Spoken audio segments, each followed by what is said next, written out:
ತುಮಕೂರು ಸಮೀಪದ ಊರುಕೆರೆಯಲ್ಲಿ ಬಾಲಾಜಿ ನಗರ ನಿವಾಸಿಗಳ ಕ್ಷೇಮಾಭಿವೃದ್ಧಿ ಸಂಘದ ನೂತನ ಕಟ್ಟಡ ಉದ್ಘಾಟನೆ. ನಮಸ್ಕಾರ, ಇದು ನೀವು ನೋಡ್ತಾ ಇದ್ದೀರಾ ನಿಮ್ಮ ನೆಚ್ಚಿನ ಟಾರ್ಗೆಟ್ ಟ್ರೂತ್. ನಾನು ನಿಮ್ಮ MJ. ತುಮಕೂರಿನ ಊರುಕೆರೆಯಲ್ಲಿ ಬಾಲಾಜಿ ನಗರದ ನಿವಾಸಿಗಳು ತಮ್ಮ ಕುಂದುಕೊರತೆಗಳನ್ನು ಬಗೆಹರಿಸಿಕೊಳ್ಳಲು ಅಲ್ಲಿನ ನಿವಾಸಿಗಳೆಲ್ಲ ಸೇರಿ ಸಮುದಾಯ ಭವನವನ್ನು ಕಟ್ಟಿಕೊಂಡಿದ್ದಾರೆ.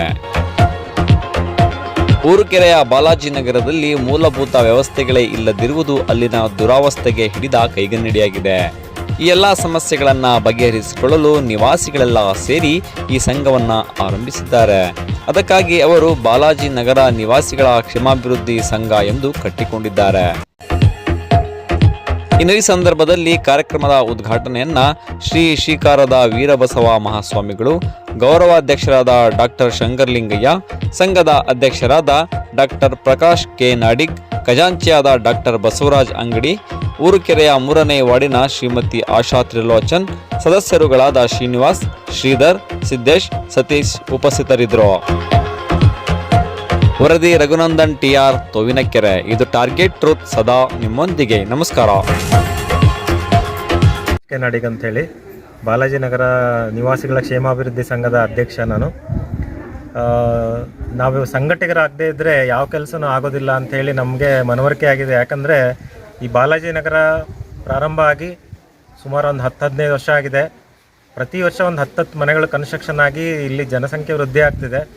ಆದರೆ ಮೂಲ ಸೌಕರ್ಯ ಅನ್ನೋದು ಇಲ್ಲಿ ಮರೀಚಿಕೆಯಾಗಿಬಿಟ್ಟಿದೆ. ನಾವು ಹಲವು ಬಾರಿ ಎಲ್ಲರೂ ಹೋಗಿ ಒಬ್ಬೊಬ್ಬರೇ ಹೋಗಿ ಲೆಟ್ರ್ಗಳನ್ನು ಕೊಟ್ಟು ಗ್ರಾಮ ಪಂಚಾಯತಿ ಅಧ್ಯಕ್ಷರಿಗೆ, ನಮ್ಮ ವಾರ್ಡಿನ ಸದಸ್ಯರಿಗೆ ಎಷ್ಟು ಬಾರಿ ಮನವಿ ಮಾಡಿಕೊಂಡ್ರೂ ಯಾರೂ ನಮ್ಮ ಕಡೆ ತಿರುಗಿ ನೋಡಿಲ್ಲ. ಆಮೇಲೆ ಇಲ್ಲಿ ಮಳೆಗಾಲದಲ್ಲಂತೂ ತುಂಬ ಕಷ್ಟ ಓಡಾಡೋಕ್ಕೆ. ಪಾಪ ಸ್ಕೂಲಿಗೆ ಬಿಡೋವಂಥ ಮಕ್ಕಳನ್ನ ತಾಯಂದರು ಎಷ್ಟೋ ಸಲ ಬಿದ್ದಿರೋ ನಿದರ್ಶನ ಇದೆ. ನಾನೇ ಕೂಡ ಬಿದ್ದಿದ್ದೀನಿ ಇಲ್ಲಿ. ಸೊ ಆ ಥರದ ಕೆಟ್ಟ ವ್ಯವಸ್ಥೆ ಇದೆ ಇಲ್ಲಿ ನಮಗೆ ಮೂಲ ಸೌಕರ್ಯದ್ದು. ಅದನ್ನು ಸರಿ ಮಾಡಿಕೊಡಿ ಅಂತ ಹೇಳಿ ತುಂಬಾ ಸಾಕಾಯಿತು. ಇವರು ಯಾವಾಗ ಬಗ್ಗದೇ ಇದ್ದಾಗ ನಾವೆಲ್ಲ ಸಂಘಟಕರಾಗಿ ಹೋದ್ರೇ ಕೆಲಸಗಳಾಗತ್ತೆ ಅಂದ್ಬಿಟ್ಟು ನಾವು ಈ ಸಂಘನ ಮಾಡ್ಕೊಂಡಿದ್ದೀವಿ. ಈಗ ಸಂಘಕ್ಕೆ ಎಲ್ಲರೂ ಸೇರಿಕೊಂಡು ತನು ಮನ ಧನ ಸಹಾಯದಿಂದ ಸಂಘದ ಪದಾಧಿಕಾರಿಗಳು ಹಾಗೂ ನಿವಾಸಿಗಳು, ಸದಸ್ಯರು ಎಲ್ಲರೂ ಕೂಡ ಸೇರಿ ಈಗ ಒಂದು ಸಮುದಾಯ ಭವನ ಕಟ್ಟಿ ನಮ್ಮ ಶಕ್ತಿ ಏನು ಅಂತ ತೋರಿಸಿವಿ. ಮುಂದಿನ ದಿನಗಳಲ್ಲಿ ನಾವು ಅವರಿಂದ ಈ ಬಾಲಾಜಿ ನಗರದ ಅಭಿವೃದ್ಧಿಯನ್ನು ನಿರೀಕ್ಷೆ ಮಾಡ್ತಾ ಇದ್ದೀವಿ. ಆ ಅಭಿವೃದ್ಧಿಯನ್ನು ಅವರು ಈ ಕ್ಷಣ ಮಾಡೋಕ್ಕೆ ಶುರು ಮಾಡ್ತಾರೆ ಅಂತ ಹೇಳಿ ನಂಬಿದ್ದೀವಿ. ಅಭಿವೃದ್ಧಿ ಮಾಡದೇ ಇದ್ದರೆ ಮುಂದಿನ ದಿನಗಳಲ್ಲಿ ನಾವು ಹೋರಾಟ ಮಾಡಬೇಕಾಗತ್ತೆ ಅಂಥೇಳಿ ಈ ಮೂಲಕ ಅವರಿಗೆ ತಿಳಿಸೋಕ್ಕೆ ಬಯಸ್ತೀನಿ. ಆಮೇಲೆ ಮೇನ್ ಮೂಲ ಸೌಕರ್ಯ ನಮಗೆ ಅಭಿವೃದ್ಧಿ ಆಗಬೇಕಿಲ್ಲಿ. ಓಡಾಡೋಕ್ಕೊಂದು ರಸ್ತೆ ಬೇಕು, ಉತ್ತಮವಾದ ರಸ್ತೆ. ಕಸ ನಿರ್ವಹಣೆ ಸರಿಯಾಗಿ ಆಗ್ತಾಯಿಲ್ಲ. ಇದರಿಂದ ಸಾಂಕ್ರಾಮಿಕ ರೋಗಗಳು ಬರೋ ಸಂಭವ ಇರುತ್ತೆ.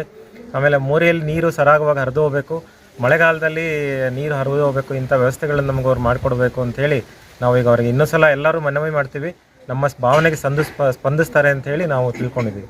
ಈ ಬಾಲಾಜಿ ನಗರ ಏನು ನಾವು ಇವತ್ತು ಉದ್ಘಾಟನೆ ಮಾಡಿದ್ದೀವಿ, ಈ ಒಂದು ಸಮಾರಂಭದಲ್ಲಿ ನಿಮಗೆ ವಿಶೇಷವಾಗಿ ತಿಳಿಸ್ಬೇಕೇನೆಂದರೆ, ಈ ಬಾಲಾಜಿ ನಗರ ಆಗಿ ಸುಮಾರು ವರ್ಷಗಳದು ಮೂಲ ಸೌಕರ್ಯಗಳಿಂದ ವಂಚಿತವಾದಂಥ ಇದೊಂದು ನಗರ. ಇಲ್ಲಿ ಯಾವುದೇ ಪ್ರತಿನಿಧಿಗಳು ಕಣ್ಣು ಹಾಯಿಸ್ತಾ ಇಲ್ಲ.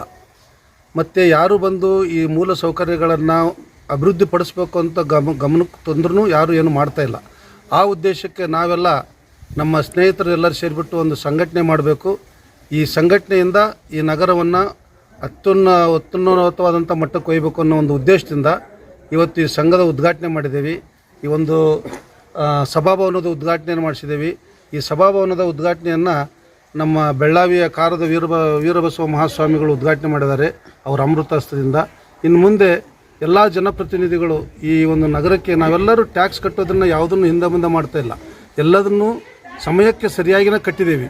ಆದರೂ ನಮ್ಮ ಮೂಲ ಸೌಕರ್ಯ ಇಲ್ಲದ್ರಿಂದ ಇವತ್ತು ಈ ಸಮಾರಂಭವನ್ನು ಏರ್ಪಾಡು ಮಾಡಿ ಅವ್ರಿಗೊಂದು ಎಚ್ಚರಿಕೆ ಕೊಡಲಿಕ್ಕೆ ಇಷ್ಟಪಡ್ತಿದ್ದೀವಿ. ನಾವೆಲ್ಲರೂ ಬಂದು ಎಚ್ಚರಿಕೆ ಅಂತ ದೊಡ್ಡ ಮಾತಾಗುತ್ತೆ. ಇಲ್ಲಿ ಏನಪ್ಪ ಅಂತಂದರೆ ನಮ್ಮ ಮೂಲ ಸೌಕರ್ಯಗಳನ್ನು ಕೊಡ್ರಿ ಅನ್ನೋ ಉದ್ದೇಶದಿಂದ ಈ ಒಂದು ಸಂಘಟನೆ ಮಾಡಿದ್ದೀವಿ.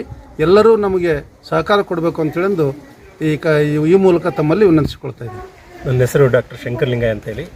ನಾನು ಬಾಲಾಜಿ ನಗರ ಕ್ಷೇಮಾಭಿವೃದ್ಧಿ ಸಂಘದ ಗೌರವಾಧ್ಯಕ್ಷರಾಗಿ ಕೆಲಸ ಮಾಡ್ತಾಯಿದ್ದೀನಿ. ಈ ನಮ್ಮ ಏರಿಯಾ ಒಂದು ಮಗುವಿನ ರೀತಿಯಲ್ಲಿ ಅಂಬೆಗಾಲಿಡ್ತಾ ಬೆಳೀತಾ ಇದೆ. ಸ್ವಲ್ಪ ಈಗ ತಾನೇ ಪ್ರಬುದ್ಧಮಾನಕ್ಕೆ ಬರ್ತಾ ಇದೆ. ಸುಮಾರು ಒಂದು 100 ಹತ್ತಿರ ಮನೆಗಳಿದ್ದಾವೆ. ಒಂದು 500 ಜನಸಂಖ್ಯೆ ಇದೆ. ಆದರೆ ಇಲ್ಲಿ ಅಭಿವೃದ್ಧಿ ಏನೇನೂ ಆಗಿಲ್ಲ, ಚರಂಡಿಗಳೆಲ್ಲ ಹಾಗೆ ಇದೆ ಮತ್ತು ರಸ್ತೆಗಳ ಒಂದು ನಿರ್ವಹಣೆ ಇಲ್ಲ. ಆಮೇಲೆ ಆ ಕಡೆ ರಸ್ತೆಯ ಅಕ್ಕಪಕ್ಕದಲ್ಲಿ ರಸ್ತೆ ಪಕ್ಕದಲ್ಲಿ ರೈಸ್ ಮಿಲ್ಗಳೆಲ್ಲ ಇದ್ಬಿಟ್ಟು ಅದರ ಹೊಗೆ ದಿನ ಬಂದು ಮನೆಗಳ ಮೇಲೆಲ್ಲ ಬಹಳಷ್ಟು ತೊಂದರೆಯನ್ನು ಕೊಡ್ತಾ ಇದೆ. ಮನೆಗಳ ಮೇಲೆ ಕಪ್ಪು ಹೊಗೆ ನೋಡಲಿಕ್ಕಾಗೋದಿಲ್ಲ. ಅದು ಮುಂದಿನ ದಿನಗಳಲ್ಲಿ ಇಲ್ಲಿಯ ನಿವಾಸಿಗಳ ಮೇಲೆ ಅನಾರೋಗ್ಯಕರ ಪರಿಣಾಮವನ್ನು ಬೀರ್ಬೋದು. ದಯಮಾಡಿ ಕ್ಷೇತ್ರದ ಶಾಸಕರಾಗಿರ್ಬೋದು, ಗ್ರಾಮ ಪಂಚಾಯತಿಯ ಸದಸ್ಯರುಗಳು ಅಥವಾ ಅಧ್ಯಕ್ಷರುಗಳಾಗಿರ್ಬೋದು ಈ ಕಡೆ ಗಮನ ಹರಿಸಬೇಕು. ನಾವು ನೆಮ್ಮದಿಯಿಂದ ಆರೋಗ್ಯಕರವಾಗಿ ಬದುಕಲಿಕ್ಕೆ ಅವಕಾಶವನ್ನು ಮಾಡಿಕೊಡ್ಬೇಕು. ಇದು ಗ್ರಾಮವನ್ನು ಬೇಕಾದ್ರೆ ಈ ಬಾಲಾಜಿನಗರವನ್ನು ದತ್ತು ಗ್ರಾಮವನ್ನಾಗಿ ಸ್ವೀಕರಿಸಿ ಅಭಿವೃದ್ಧಿಯನ್ನು ಮಾಡಿದ್ರೆ ನಮ್ಮೆಲ್ಲರಿಗೂ ಬಹಳ ಅನುಕೂಲ ಆಗುತ್ತೆ ಅಂತ ಹೇಳ್ಬಿಟ್ಟು ನಾವು ನಂಬ್ಕೊಂಡಿದ್ದೀವಿ. ಆದಷ್ಟು ತ್ವರಿತವಾಗಿ ಈ ಕೆಲಸ ಆಗಬೇಕು ಅಂತೇಳಿ ನಾನು ನಮ್ಮೆಲ್ಲ ನಿವಾಸಿಗಳ ಪರವಾಗಿ ಕೇಳ್ಕೊಳ್ತಾ ಇದ್ದೀನಿ. ಈ ಕೆಲಸ ಆಗಲೇಬೇಕಾಗಿದೆ. ಇದು ನಮ್ಮೆಲ್ಲರ ಮನವಿ, ಪ್ರೀತಿಯ ಮನವಿ ಅಂತೇಳಿ ಅಥವಾ ತಿಳಿಸ್ಲಿಕ್ಕೆ ಬಯಸ್ತೇನೆ ನಾನು. ಧನ್ಯವಾದ.